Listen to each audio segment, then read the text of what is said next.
This is the third video for Chapter 17, Chemical Thermodynamics. So this will be the last video for Chapter 17. So first, before we start something new, which we're going to add ourselves a new variable, a new thermodynamic value, we're going to review the two that have been super important so far this chapter. So I'm going to make myself the table that I've made several times before so far. So enthalpy is a very important thermodynamic constant for us. It is abbreviated by the symbol delta H, so it's the change in enthalpy is delta H. Enthalpy is the measure of heat of the reaction or the process. Its units are typically kilojoules. They could be joules. Sometimes they're kilojoules per mole or joules per mole. When we have delta H, the values can be either positive or negative. If it is less than 0, so if it's negative, that means the term for that is exothermic. The heat is exiting that process. If delta H is greater than 0, so if it's a positive number, then the word is endothermic, and that means it's absorbing heat. Okay. Now to calculate delta H, real quick a reminder, the delta H enthalpy is equal to heat, which is lowercase letter q, at constant pressure, which we live in a constant pressure world. So ways to calculate delta H: mass times specific heat times delta T, number of moles times the delta H of vaporization, fusion, or sublimation, or delta H degree sign of the reaction is equal to the sum of the products. So the sum of the products minus the sum of the reactants. So those are the, oops, that is not what I meant to do.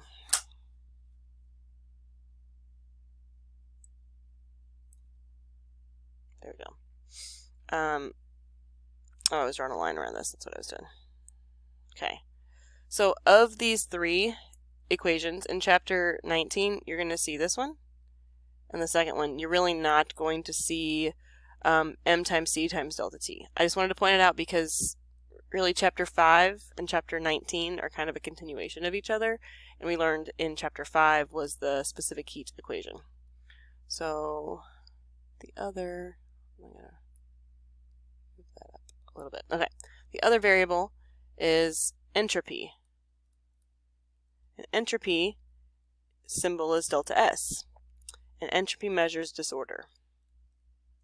So these two variables just measure different things about processes. The units for entropy are joules per Kelvin. The end. Okay. Entropy can also be a negative. It can be less than 0.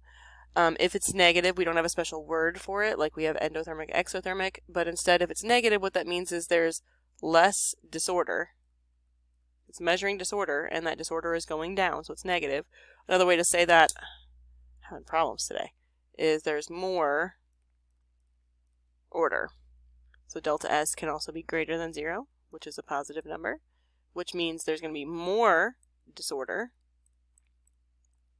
or less order. Okay.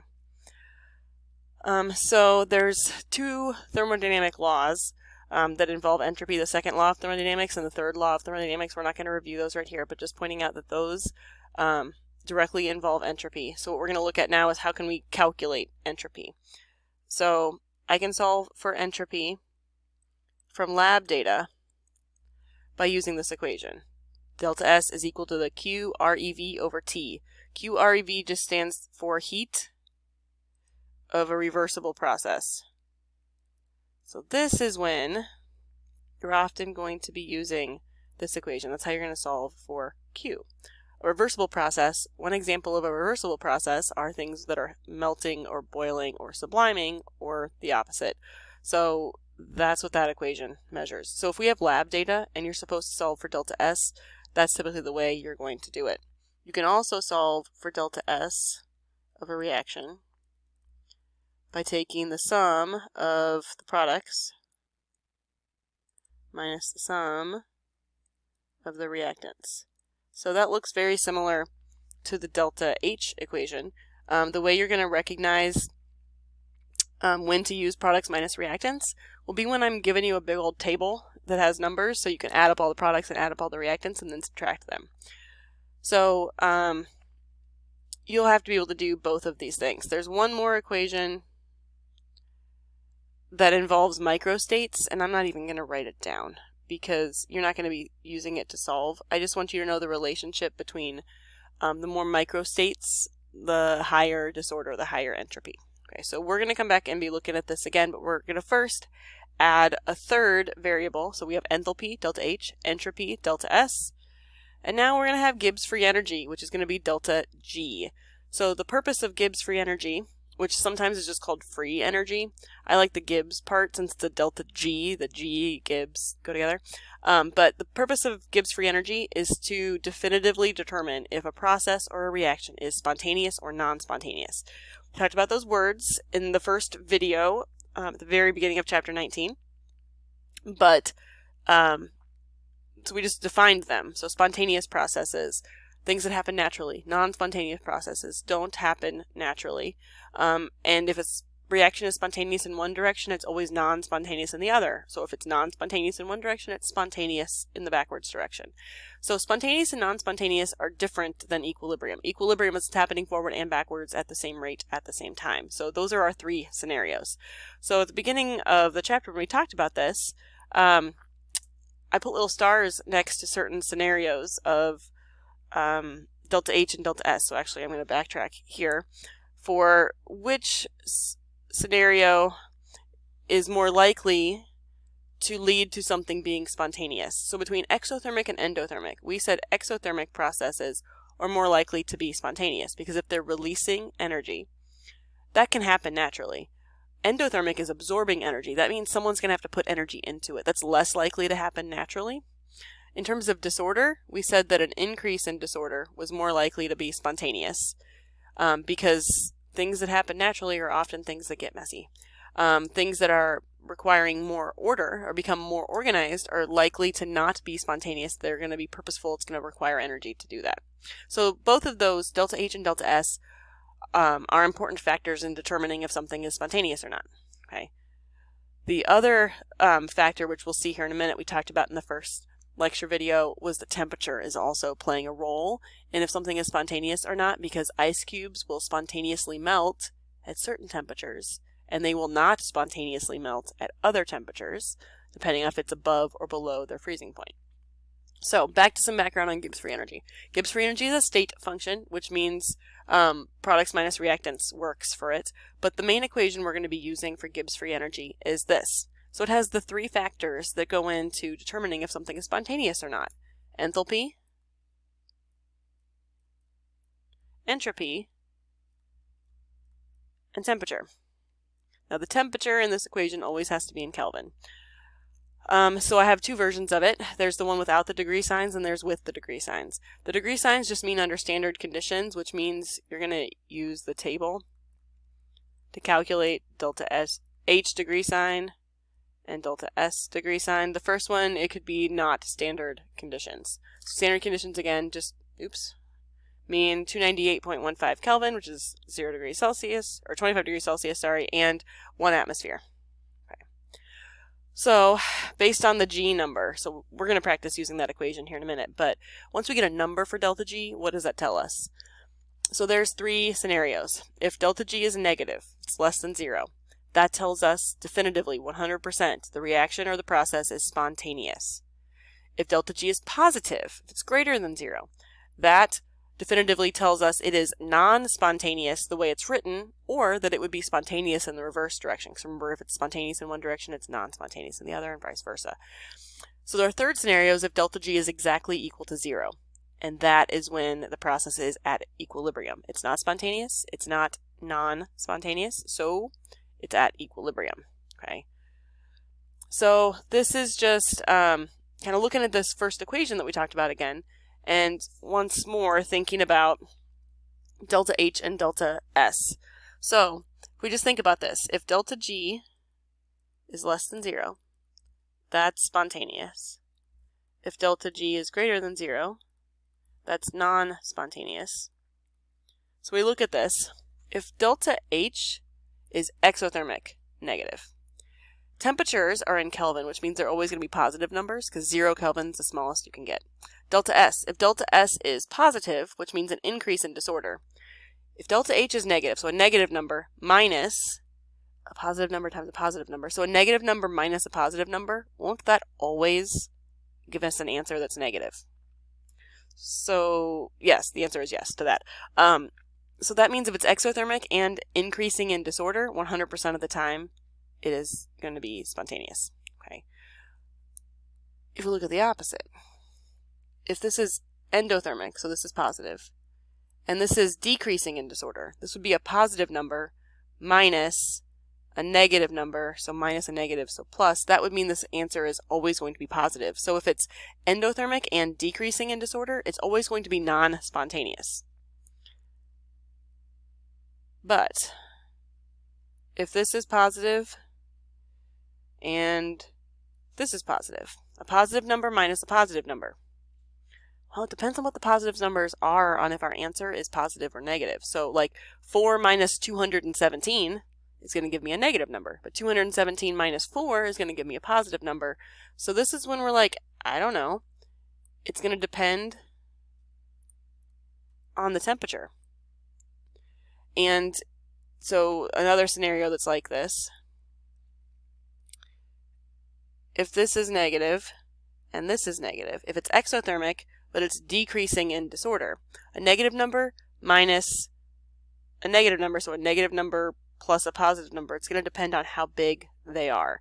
This table is just trying to outline that. If you look up here at this table, shows if delta H is negative and delta S is positive, what our answer is going to be. It goes through all these scenarios. So two of them, it's going to depend on the temperature. Okay, and so sometimes the temperature needs to be high in order to be spontaneous, and sometimes it needs to be low in order to be spontaneous. So in other words, we know that temperature impacts if something is spontaneous or not, but we'd have to actually do the math to figure out what the temperature needs to be to make that happen. Okay. So the numbers from the table, like the delta H degree sign and the delta S degree sign, the numbers from Appendix C, which is that beautiful Appendix C, thermodynamic quantities for selected substances at 298.15 Kelvin, which can be found in Chapter 19 Canvas page. Those numbers on that table are just for when it's 298.15 Kelvin. It very clearly tells you that at the top of the chart. But it turns out that enthalpy and entropy, delta H and delta S numbers, don't really change much when you change the temperature.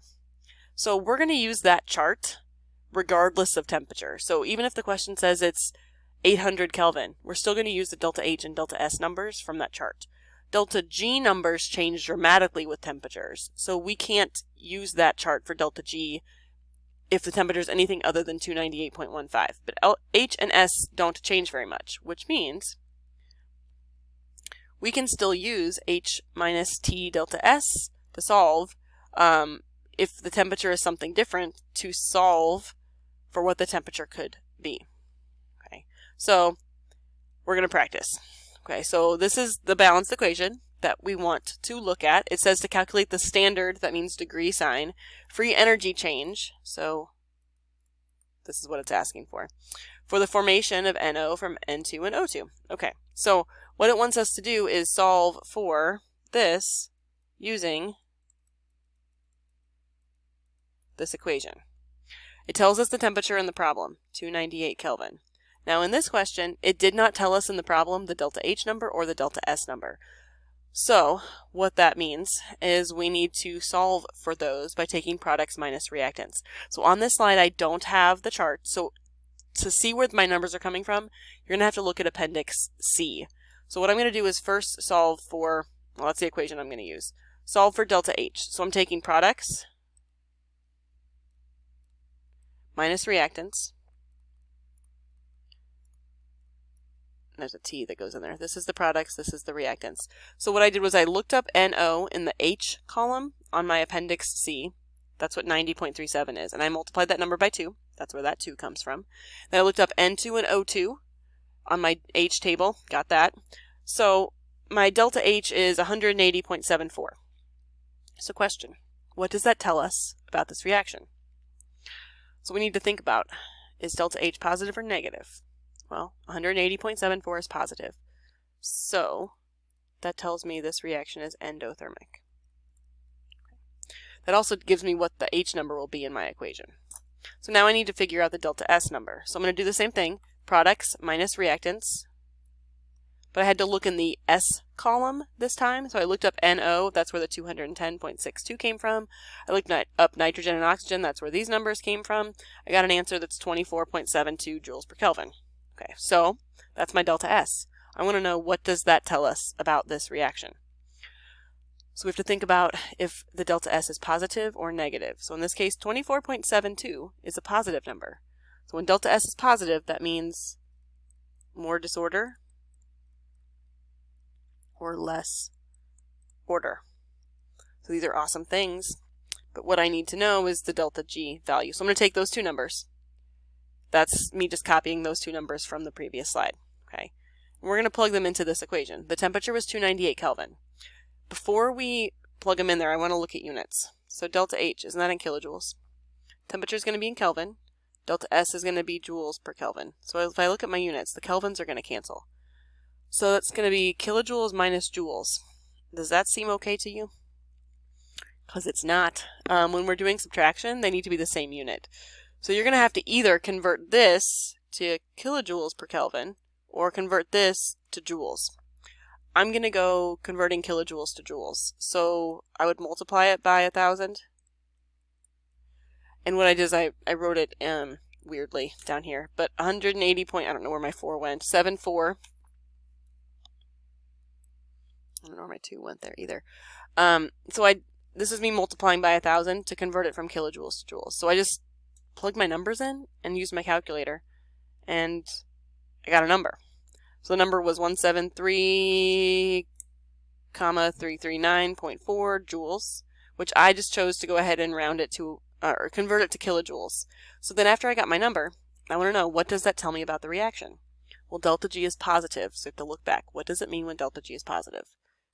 That means it's non-spontaneous. So that reaction, the way it was written, will not happen naturally. We would have to force that reaction to happen. Which, if we look back at it, there we go. The nitrogen plus oxygen to make nitrogen monoxide. If this was a spontaneous reaction, this would just be happening in the air because our air has nitrogen and oxygen.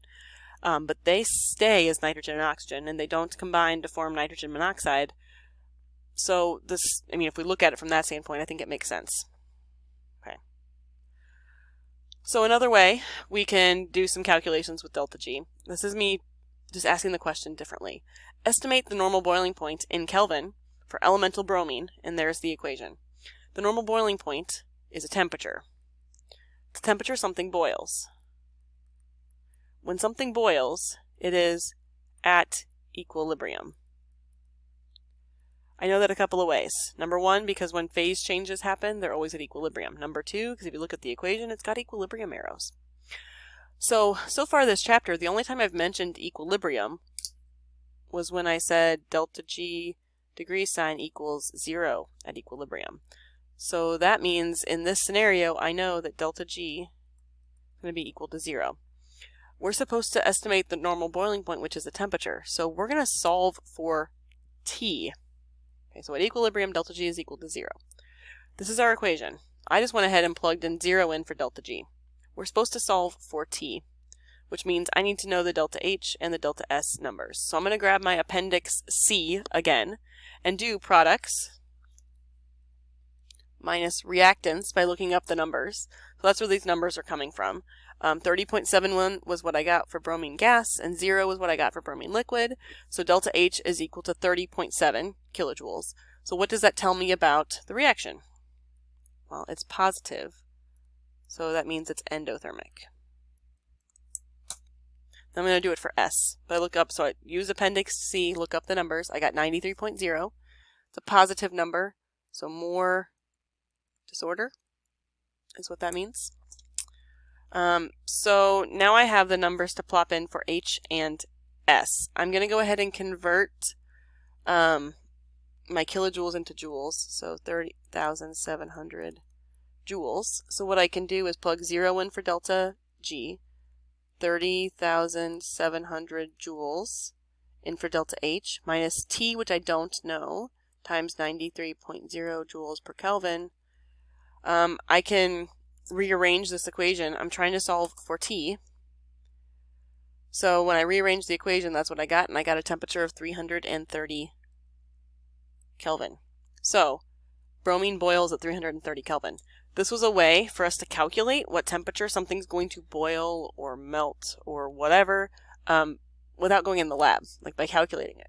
Because we can get all of our numbers that we got from the Appendix C, which is a chart. So this is completely just sitting on the couch at home, which is literally what I'm doing right now. Okay, so let's look at another way to solve for Gibbs free energy. Since it's a state function, we can do products minus reactants. Okay, so just a reminder, the little n and the little m, I am lazy, so when I write these equations out, I usually don't write those, but that just means to multiply by the coefficient. So products minus reactants, where we look up these numbers from Appendix C. Okay, so let's do an example. So here's our reaction. I want us to solve for delta G using Appendix C from this reaction. So we're going to do products minus reactants. So products, reactants. So when I do this, I'm going to take 4 times whatever PCl3 is in the G column of Appendix C. P4, I'm going to have to look that up in Appendix C, and chlorine, I'm going to have to look up in Appendix C, but I'm going to have to multiply it by 6. So that's where these magic numbers came from. I looked them up in Appendix C. At the end of this, I got that for my answer. So after we get every number, I want you to think, what does that tell you about the reaction? Well, delta G is negative. So when reactions are negative, that tells me that they are spontaneous. So this reaction is spontaneous. The way you're going to know if I want you to use this equation, or I'm just going to be super lazy and write products minus reactants, is based on the information that I give you. In this question, I would have given you a table that would have delta G numbers on it. Numbers, okay? That's how you know I want you to solve it this way. If I gave you a table, I don't know why this table is so much smaller, that has delta H numbers and delta S numbers, that's how you're going to know, and then I ask you to solve for Gibbs free energy, that's how you're going to know you're going to use that way. Or in the question, I could just tell you what this number is and what this number is and what this number is and say solve for delta G. So you're going to answer the question based on the information that's provided for you. Okay, so we have 2 more equations that involve delta G. Okay, so we're going to practice, we're going to look at those, and then we're going to practice one of them, and then we're going to review all of our enthalpy, entropy, and Gibbs free energy stuff. So this equation is how to solve for a delta G under non-standard conditions. So that means it could be at a different temperature, it could be at a different pressure, but most likely, something I haven't mentioned, but standard conditions also means everything is 1 molarity. How many times have you went into any chemistry lab and every chemical was magically 1 molarity? I can tell you how many times I have. 0. So 1 molarity isn't the most common concentration, because in real life things aren't perfect. Even if you were aiming for 1 molarity, you probably got like 0.976 or something, or 1.24, whatever. Your numbers wouldn't be perfect. So this equation lets us convert the kind of book value, the standard value, into real life. Okay, so for this equation, again, delta G is going to come from the table. That's going to come from us doing products minus reactants. And the rest of this, R is 8.314, T is the temperature in Kelvin, and Q is the reaction quotient. Q. The reaction quotient is like the equilibrium constant, only at any time. I called this the right now constant. So that's going to account for the molarities being something other than 1. So Q could have either the units of the numbers you put in there. It could be molarity or atmospheres. Those are the only numbers that are allowed. So at the beginning of this I said I couldn't promise that all equilibrium stuff was gone. There's something from chapter 15 that's following us around. And one more equation for this chapter. Then we're going to practice that big giant equation we just looked at. This one is relating the standard Gibbs free energy to equilibrium constant, capital letter K. R in this equation is still 8.314. T is still the temperature in Kelvin. Gibbs free energy, you're going to need to have in joules, or at least joules per mole, before you plug it in here to cancel with the unit of R. So just pointing out that you're going to have to probably take delta G, which will likely be in kilojoules, and convert that into joules before you plop it in here. You're going to see some really crazy equilibrium constants, like giant ones, like times 10 to the 79th or something. And you're going to see some tiny ones, times 10 to the negative 101, okay? And I'm just warning you up front, that's going to happen. That happens because if something is spontaneous, it happens naturally, it doesn't go to equilibrium really. So if we looked at its ratio of products over reactants, it would be giant. That would be like a spontaneous reaction. That's what its equilibrium constant would be, huge. And a non-spontaneous reaction doesn't really happen at all.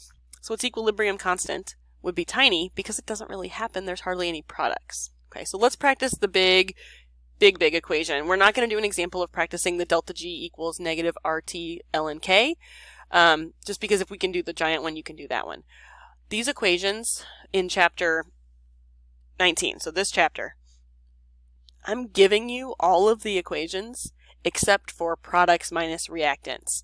So delta H, products minus reactants, delta S, products minus reactants, delta G, products minus reactants. Those you have to memorize. Everything else is going to be given to you, including the values of the constants.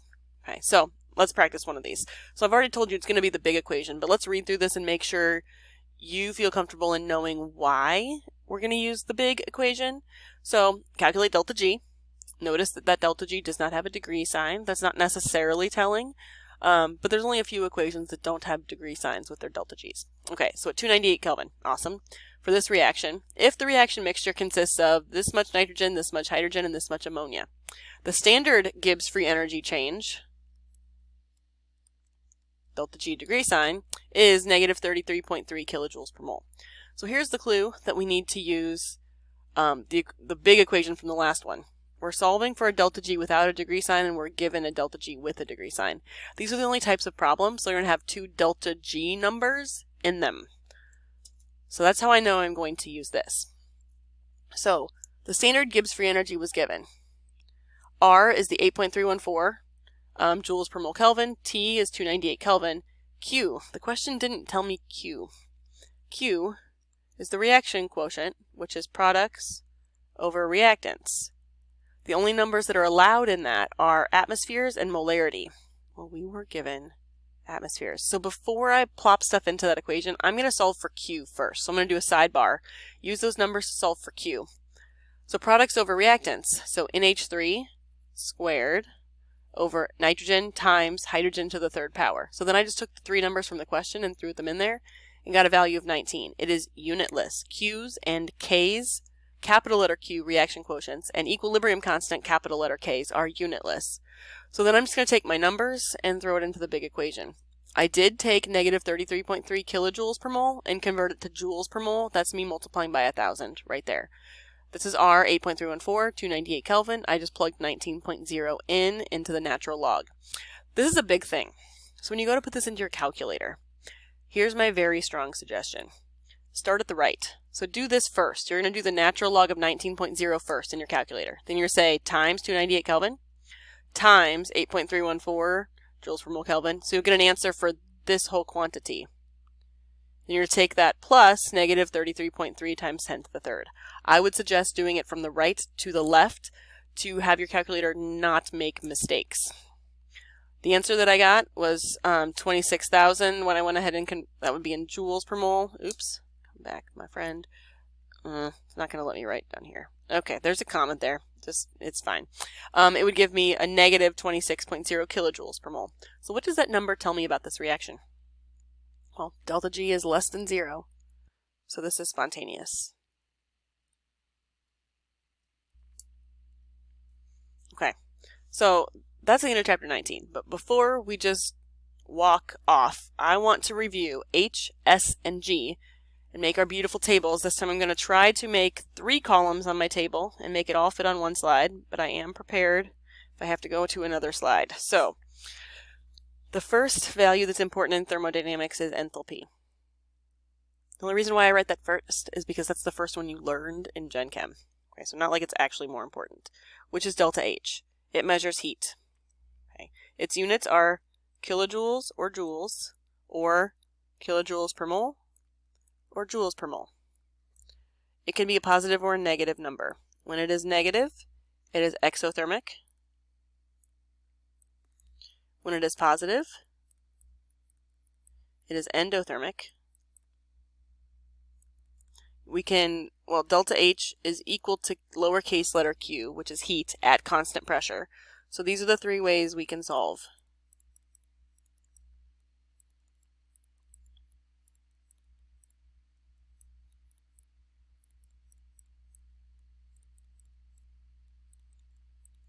I'm going to be lazy. I'm just going to write products minus reactants.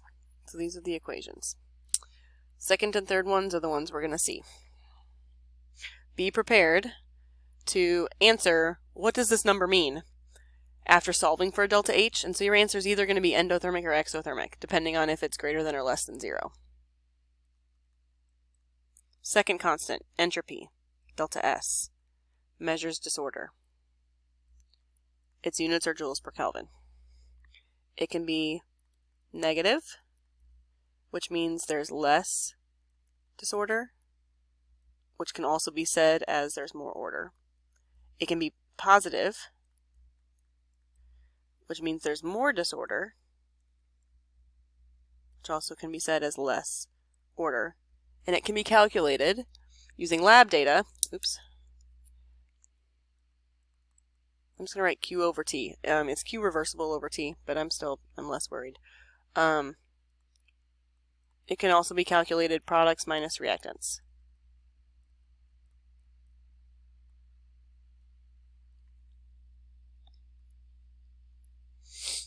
Third quantity is Gibbs free energy. And I like to call it, with all three words, Gibbs free energy. Sometimes you'll just see free energy. Its symbol is delta G. It measures the spontaneity, I think that's spelled right, of a reaction. Its units are either kilojoules or joules, or kilojoules per mole, or joules per mole. It has three scenarios. It can be less than 0, which is negative, which tells you that something is spontaneous. It can be exactly equal to 0, which means something is at equilibrium. Or it can be greater than 0, which tells you something is non-spontaneous. We can calculate it by taking delta H minus T delta S with or without degree symbols. We can calculate it using appendix C by taking products minus the reactants. We can calculate it using reaction quotients or equilibrium constants. So delta G equals delta G degree sign plus RT ln Q, or delta G degree sign equals negative RT ln K. Oops, I did not mean to go through that. Those are the ways we could solve for Gibbs free energy. So you will be given every equation other than the product minus reactant ones. Okay. I do want to backtrack a tiny bit, get my red thing, and just put a star next to the enthalpy and entropy quantities that are likely to give you a spontaneous result for your Gibbs free energy. And that was, if it's exothermic, it's more likely to be spontaneous, and if there's more disorder, it's more likely to be spontaneous. So that's the end of chapter 19. There is some math. Compared to the ice tables and quadratic formula, I think chapter 19's math isn't so bad, but you pretty much need to know all the things on this slide. You need to know the equations. I think I've been clear about which ones I'm giving and which ones I'm not, so I'm providing the equations for you. But you need to know what words go with the symbol, and what their units are, and what they measure, and what it means if it's positive, negative, or in Gibbs free energy case 0. So these are things to know and be ready to answer questions about.